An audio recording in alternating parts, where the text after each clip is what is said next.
Bisan si San Juan Crisostomo gitawag man ni siya golden mouth or bulawanong pamakba.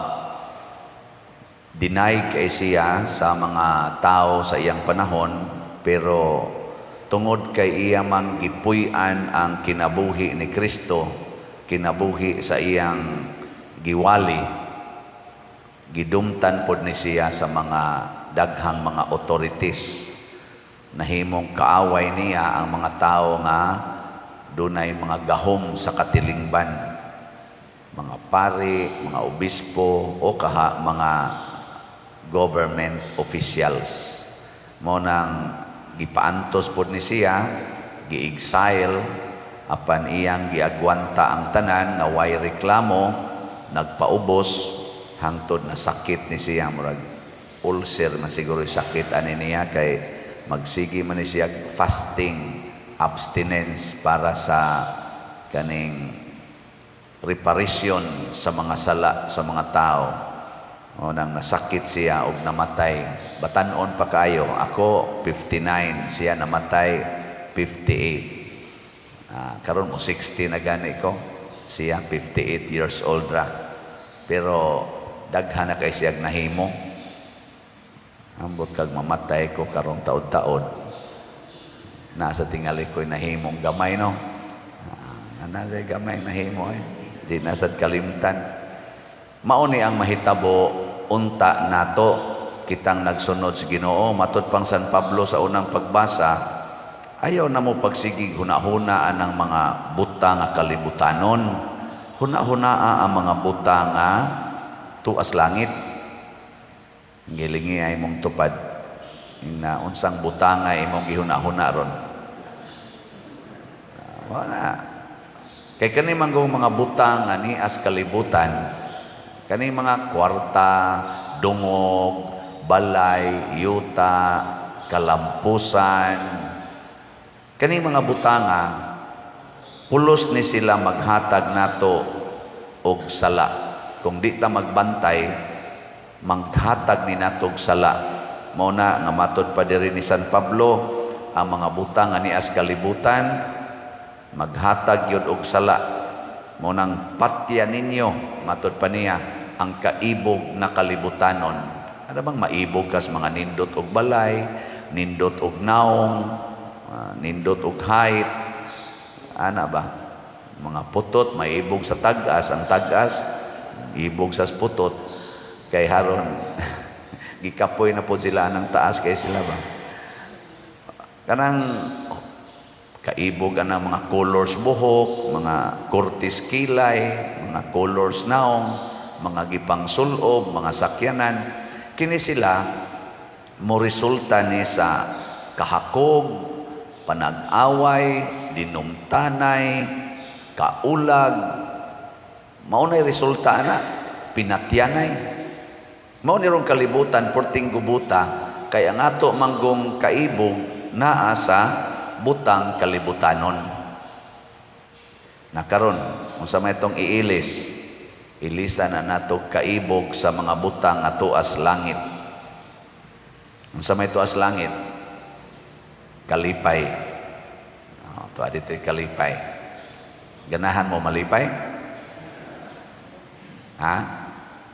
Sige, unsaon man aron malipay gitag maayo. Ang kanang imong kwarta ipanghatag ayaw tiguma. Kay imo nang tigumon ang kwarta, maproblema gyud ka. No, dako kay na nimong problema ang kwarta basta imo nang tigumon. Nagubat na gud ang Russia ug Ukraine tungod anang tigom ug bahandi. Mo resulta gyud gubat kanang mga managsuon nga magsigig tigom og kwarta, yang unahona tigom yung kwarta, mag-away gina, labi na inig kamatay na sa mga ginikanan, niya na ikabilin, na away na ay. Pari sad magsigig tigom og kwarta, niya mag-team ministry, na mag-away gina, basta ang unahona ang mga paria, pulos kwarta, away gina. Abisa ka na mga obispo, panahon ni San Juan Crisostomo, tulo ka buok obispo ang ni claim nga sila maoy head sa simbahan. Ang tua sa kuan man dito sa Antioch, sa Constantinople ug sa Roma. Naningkamot si San Juan Crisostomo nga mahiusa ning tulo. Mga buangon kay ito, mga obispuha. Anaa magyapon na karon. Di ba? Kaning mga government officials nga kanang hangol kay kwarta, ana magpinatyanay gina labi na panahos eleksyon. Karon gani barangay eleksyon ra gani nanay na nga matay. No. Wa mo kay bao? Nanay nabalita na. Walang dinis ato. May mga buutan maning ato dinhing nidagan tingali eleksyon. Ambot lang sa kagwa na ba kay galini bakay ron, wa ba kay gasigig dinaotay karon. Ako alam man sa ko'y pakialam ana. Hala mo diya. So mo na basta ka ng kwarta. Ang kwarta nangita ang gitag kwarta, sige man tag pamaligyag slot dinhi pero wa ta mahigugma sa kwarta, nahigugma ta sa dapatan sa kwarta. Ngunang sige tag baligyag slot kaning holy pads, holiness, tanawa ha? Holiness, peace, and divine salvation. Mo na'y dapatan sa atong holy pads. Nakapalit na mo. Ang wa kapalit. Sige mong tigom sa kwarta. Matod pa diri sa atong ibanghilyo. Alaot yun mo. Alaot. Bulahan ka mong mga kabos. Alaot ka mong mga dato. May kani pagkasulti si San Mateo sa iyang pag-stato amang yun ang kompleto dito nga Beatitudes sa Gospel ni Saint Mateo chapter 5. Kaning kang San Lucas chapter 6 man dili ni siya kompleto sa 8 Beatitudes pero iyang gipresentar nga kanabang contrast ba? Iyang gi-contrast. Ingon siya, bulahan kamong mga kabos nya gibutang sa diri sa sunod apan alaot kamong mga dato. Bulahan kamong mga gigutom, alaot kamong mga busog. Alaot to, bulahan kamong naghilak, alaot kamong nagkatawa. Una, kung mangita tag kalipay, dawata ang paghilak. Ang kanang tao nga mudawat sa mga kasubanan nga way reklamo, maunay tinuod nga malipayon. Sige, lingay mong tupad. Naganahan ka maghilak. Ganahan mo maghilak.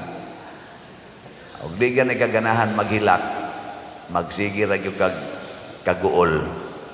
Kay ang kalibutan muhata ginig kasakit. Kana palang naong nimo, igtan-aw nimo sa amin, sakitan na kay. Og di ka sakitan karon moabot yung panahon sakitan ka ng imong naong. Lagi.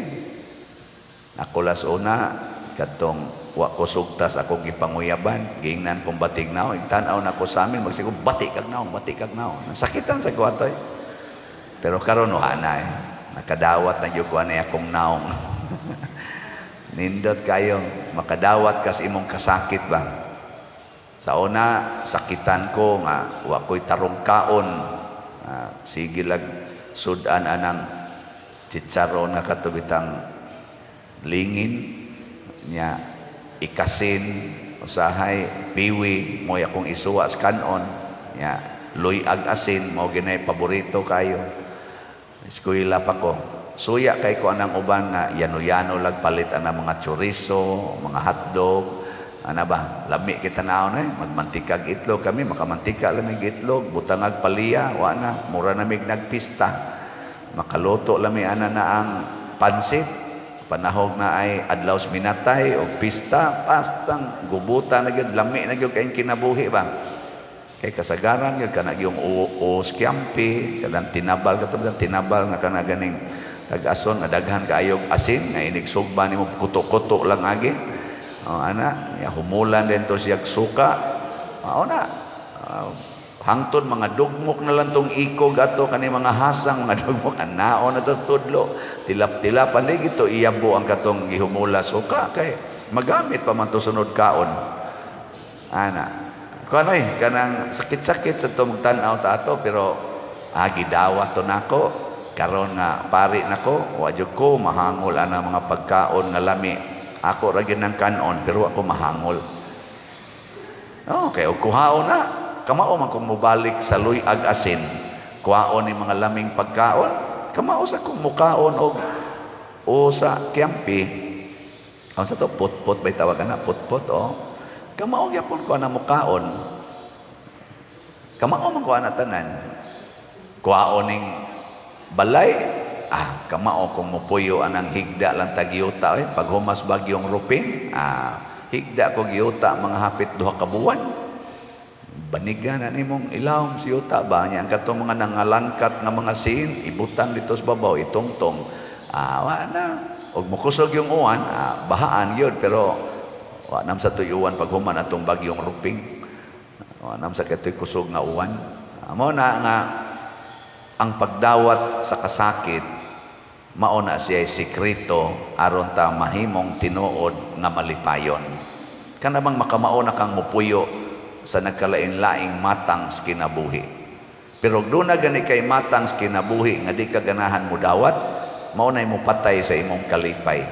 Muna ningon si San Pablo diri sa unang pagbasa, patyagin ng kalibutanon nga mga batasan kanang kasuko, pagkasaputon, pagdumot, ang pagbutang-butang og law-ayng sulti, mga inana, pagpamakak, pagpagarbo nanggara kita sa tanan ba nindot kag bag pinalit nimo tag 10,000 imo day nang dadon ana kay mo gina imong ipakita sa publiko nya napakay kwarta ingon napa nipalit kag slot sus unsa maihatag ang imong bag nga tag 10,000 yang slot tag 100 ra wa gani kang palit. Salamat sa mipalit nato og slot. Ang atong holy pads as of yesterday, ang atong halin iabot nag 22,882 slots. Pagpag hinay gini kamas 77,000 na lang 118 ka slots ang available. Hinaut unta nga kada adlaw palitag tag sa kaslat 100 ingka mahutdan sa tanas pagkaon pader mao na nay giingon nga bulahan kamong mga kabos di ba pero sa tinud-anay lang ang kamatuoran nagtug-an kinsa tong gasigig hatag ngadto sa mga buhat nga Diosnon hatag ngadto sa mga kabos ngadto sa mga masakiton anang patukod anang mga balay anang mga way balay bisan pag imo panang hutdon ang imong kwarta pag spend aning mga butanga na ay mo balik nimo nga maglisod na gani kag accommodate sa kadaghan sa grasya nga mo balik nimo. Anong mura mamugwa mo to? Tinuod gid lagi na. Murag di magpuliki na kag dawat kay gisaad man sa nas Ginoo. Ibalik nako ninyo siksik, liglig, umaapaw, magkabuang kag sapnay kuno sa kadaghan mag-awas-awas na. O mao na nahitabo nato dinhi pagkagamay aning atong parokya. Pero wa tay hunong siging tabang karon nagkapuliki gitag dawat, no? Sa daghan kayong mga grasya nga mobalik nato. Tanawan ang gasigig tigom, siging tigom, daw kestanan, awa, di ba sigilan ng pangutkots o kalisod. Sigilan ng galisod. Pero kana mga manggihatagon, tanawa, sigilan nag-smile. Yung ka nakapamahaw na kaday, wala pa. Ngano man, gipalit na kong slap. Malipayon kinastanan nya gadagook ng imong tiyan ana daman ko ani lipay man ko kapalit kog slot dito sa simbahan